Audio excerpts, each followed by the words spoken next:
ورجعنا لكم مرة تانية بس المرة دي من دهب، وهنكمل الرحلة. هنخلص دهب هنطلع على نويبع، وبعد نويبع هنطلع جبل سانت كاترين. معايا في الرحلة دي إبراهيم وحسن، ودول زمايلي في المجال، مجالنا اللي هو ممكن كتير جدا ما يعرفش، فاحنا في السوشيال ميديا أصلا ومبرمجين بعيدا عن المحتوى والفلوجات اللي بتتقدم على القناة هنا.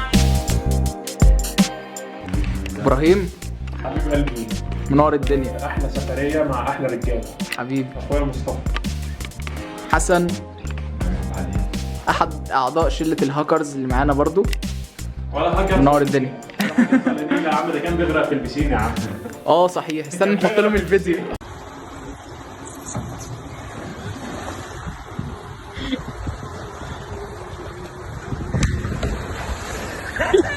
دلوقتي المفروض ميعاد الغدا، وهنغير هدومنا بقى، او هم يغيروا هدومهم لان انا ما نزلتش البسين اصلا، وهننزل على الغدا في الطريق الى الطعام.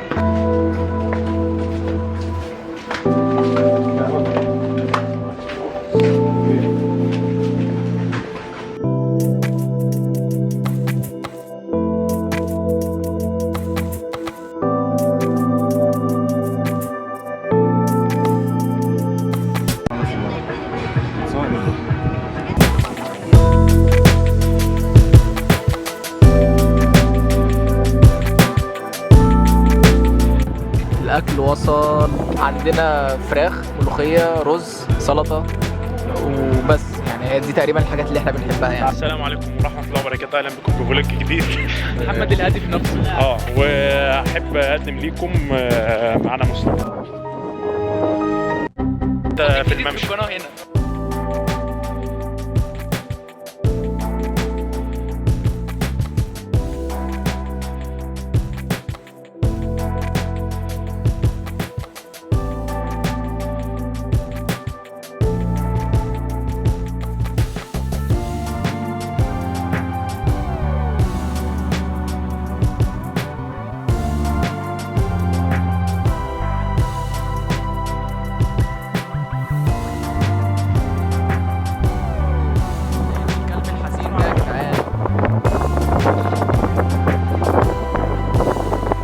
خلاص اقعد يا حبيبي، اقعد.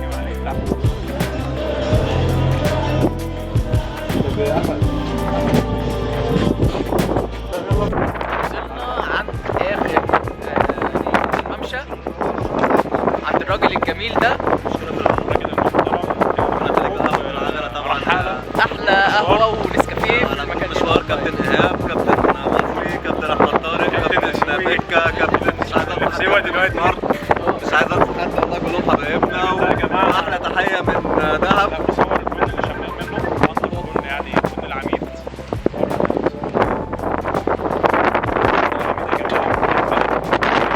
يعني استخدم دلوقتي القهوه واغاني على كيفك، بيخيرك ما بين الاغاني اللي انت عايز تشغلها.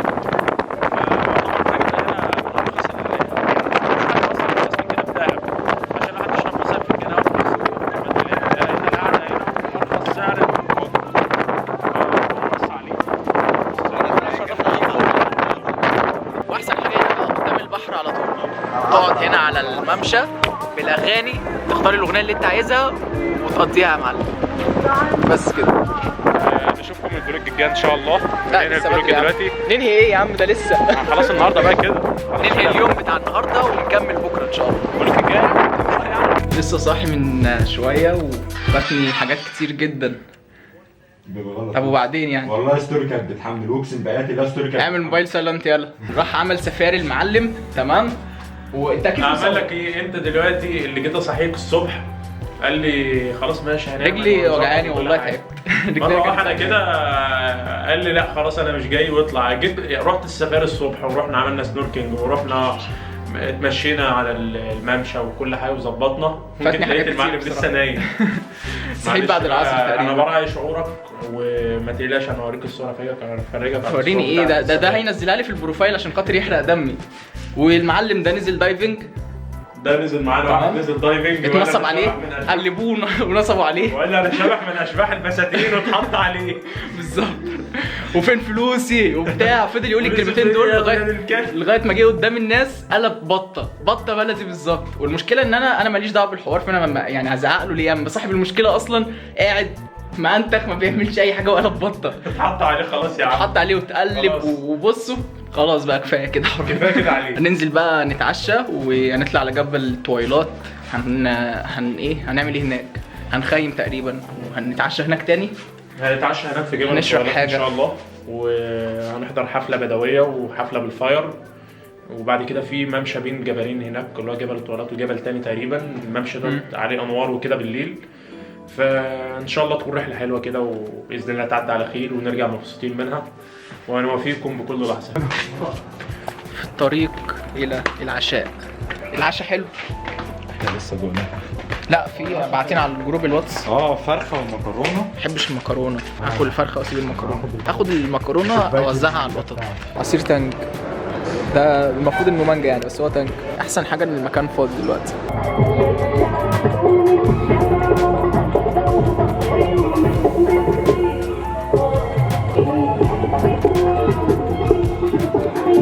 خلصنا عشاء والمفروض دلوقتي هنطلع على جبل التويلات. انا مبسوط. جبل التويلات معانا محمد احد المنظمين هنا، الناس اللي مروقه علينا على الاخر. والله تعب معانا يا جماعه يعني. والله احسن تنظيم والله واحسن رحله. الراجل ده والله تعب معانا من ساعه ما طلعنا. الله يبارك لكم، انتوا نورتونا والله شرفنا بيكم يا استاذ محمد. والله الشرف ليا انا والله. شرفنا بيكم. اتمنى اشوفكم في كل رحله طبعا. باذن الله في اي رحله طالعه ان شاء الله. باذن الله شرفونا والله في اي وقت. وزاره الشباب والرياضه اي رحله من التنظيم بيكون موجود فيها، بيظبط الدنيا زي ما انتم شايفين. اصلا كل الناس مبسوطه تقريبا يعني. هنصور لهم بقى اوري لهم الاماكن. بفضل الله. لو عايز تقول اي حاجه. والله مش عايز اقول اي حاجه والله. ربنا يبارك لكم والشارع اعتز بيها والله منكم. الله يبارك لكم. تسلموا لي يا رب.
يسعد رب الشباب عبوها وهم الله الله يسعد رب عبوها وهم مثل النعنع في الشاي يا بي مسقاهم مثل النعنع في الشاي يا بي مسقاهم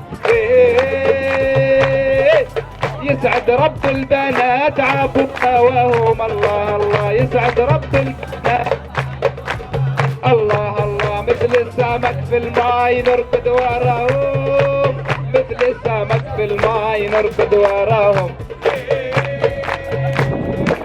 وعدينا تحت الطينة وما جيتينا الله الله وعدينا تحت الطينة وما جيتينا وطلبنا منك بوسة وما أعطيتينا وطلبنا منك بوسة وما أعطيتينا صباح الخير. النهارده اليوم الثالث، نبدا يوم جديد. السلام عليكم ورحمه الله وبركاته. اهلا انت تاني جديد ومعانا النهارده البلوهول من قلب دهب، ومتوجهين الى البلوهول حالا وهنعمل احلى سنوركلينج. حصل. انتظرونا تصوير تحت الماء. يلا بينا على البلو هول.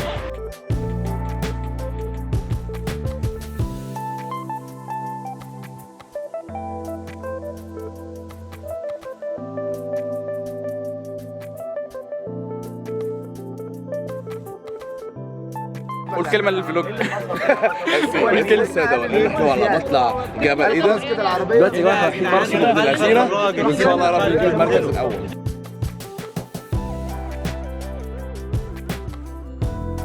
ومعانا ماراثون الجري دلوقتي يا جدعان، المفروض اللي هيكسب هيوصل الاول. هو بيقولوا ليه جايزه، هياخد جايزه قيمه. هنشوف بقى جايزه مش قيمه ايه. فاهم.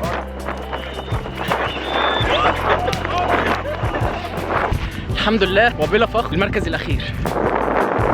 المهم خدنا مركز. وصلنا يا جدعان البلو هول، خلصنا. ما صورناش اي حاجه تقريبا، فلو في حاجه صورناها تحت في الموبايل ممكن نعرضها ممكن لا. بس هو عامه البلو هول في الحفره دي تقريبا تحت بقى هو الخريطه كلها في المكان ده.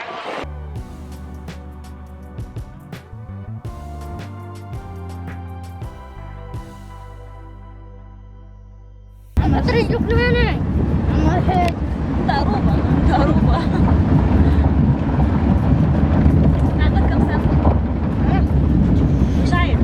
عمالة هو عايش بقاله كتير. عمالة ما بعدهمش. شنو؟ ما بعدهمش. عندي كتير. كم سنة؟ أنا؟ سنة كام؟ يا شيخ. في مدرسه عندكم هنا؟ انا ما شايفش غير شواطئ في مدرسات كتير.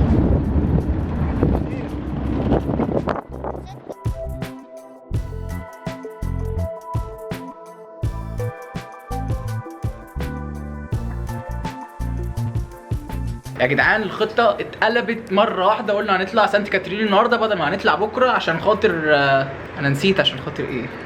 نسيت إحنا قلنا عشان خاطر إيه؟ عشان خاطر الدير بيقفل يوم الجمعة. عشان خاطر الدير قالوا إنه قافل يوم الجمعة، فالمفروض إنه كان بيقفل يوم الأحد بس، فقالوا في ظروف تانية أو صيانة أيا كان يعني، المهم إن هو هيقفل يوم الجمعة، فقلنا هنروح النهاردة قبل بكرة عشان كده كده طالعين الجبل، فنعدي على الدير سانت كاترين بالمرة، فالمهم إن إحنا رايحين دلوقتي. وصلنا يا جدعان سانت كاترين، معانا ابراهيم هدى واميره.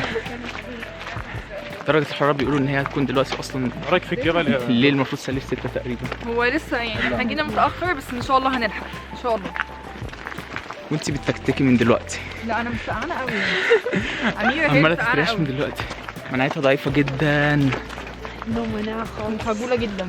مانعين التصوير، مش فاهم ليه، مش عارف اصور في الطريق خالص. خلاص. ومعانا ناس اتمسكت من الاتوبيس اصلا ونزلت، فمش عارفين نعمل اي حاجه، فيا دوبك بنصور بالعافيه من هنا. انا شنطتي فاضيه.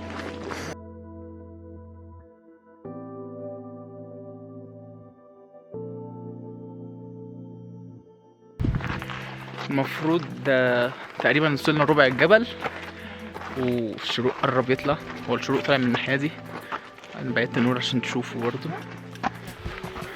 طريق صعب متعب اصلا، ان هو المشكله ان هما بيلففونا حوالين الجبل، وانا عمري ما عملت حاجه زي كده. انا بطلع من الجبل على طول مره واحده زي ما شفتوا اساسا في الفلوج مثلا بتاع محمية وادي دجله، فالموضوع متعب شويه.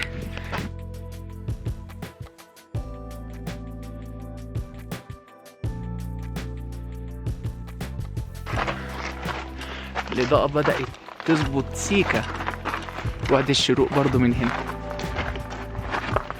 في ناس لسه تحت أصلا عند النور ده، كشافات اللي عمالة تنور وتطفي دي ناس لسه أصلا مخلصتش ربع المسافة، فنحمد الله. العجوزة اهي، كل 10 خطوات لازم نقعد نستريح.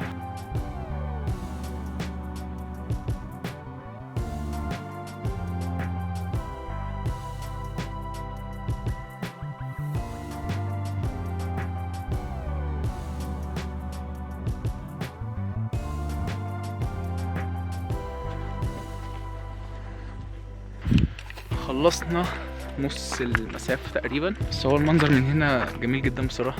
طلوع الجبل دي كانت أهم حاجة بالنسبة لي، أنا جاي الرحلة أصلا عشانها وعشان نشوف المنظر الجميل ده.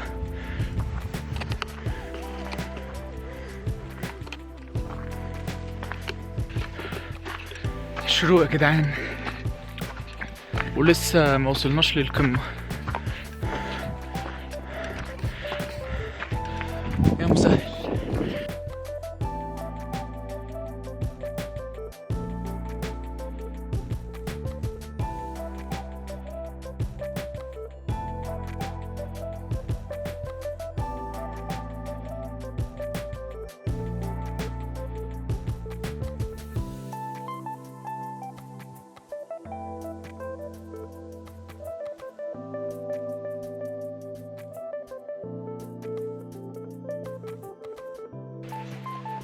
نأخذ قسطا من الراحة.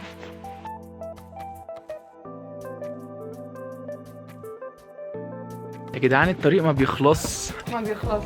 انا بتعب. قولي انت اللي فرفوره يا جدعان، حرفيا كل 10 متر اصلا بنقعد نريح بسببها بتاعت قلب. الحمد لله. فالطريق مش راضي يخلص بجد. هانت وانت يعني حرام نوصل اصلا لغايه هنا. احنا ناقص الطريق ده. هما بيقولوا 5 دقايق تقريبا. حرام نوصل لغايه هنا اصلا وما نكملش. موت.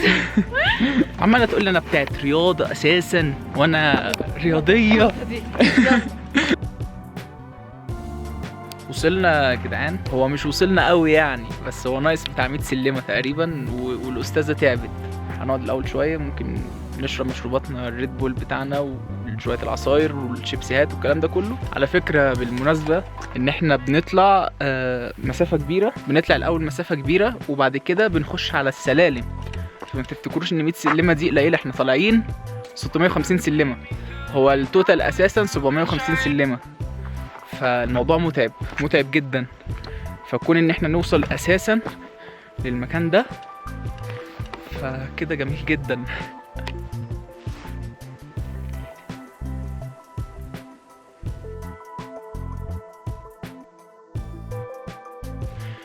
بقى حوالي 50 سلمة تقريبا. هانت اهو من الاندال اللي طلعوا وسابونا. تمام. لازم اطلع عشان اصور اصلا. الراجل ده على فكره مظبطنا في التصوير وهيعمل قناه يوتيوب قريبه عشان تعملوا عليها. تمام خلاص. لو كده انت هتديني اللينك احطه في الديسكربشن عندي. خلاص الحمد لله وصلنا بعد تعب وعناء والحمد لله.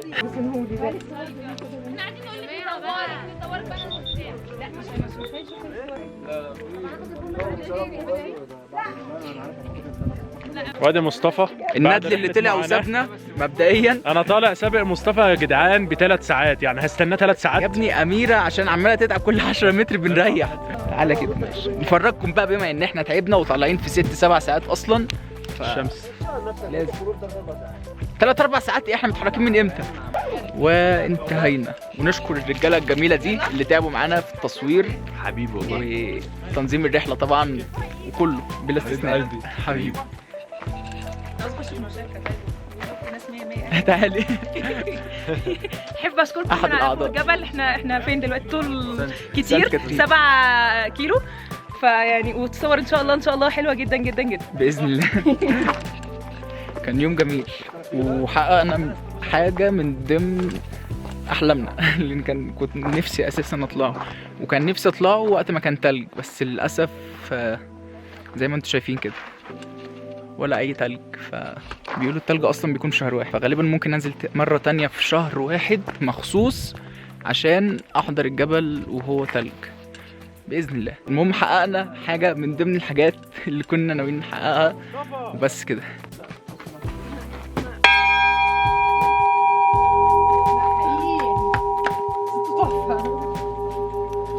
هنا جرس كمان يا ابني. تصور الفيديو، تصور مره ثالثه بقى. هنا جرس كمان. وصل يا هدى. خد الباور بانك.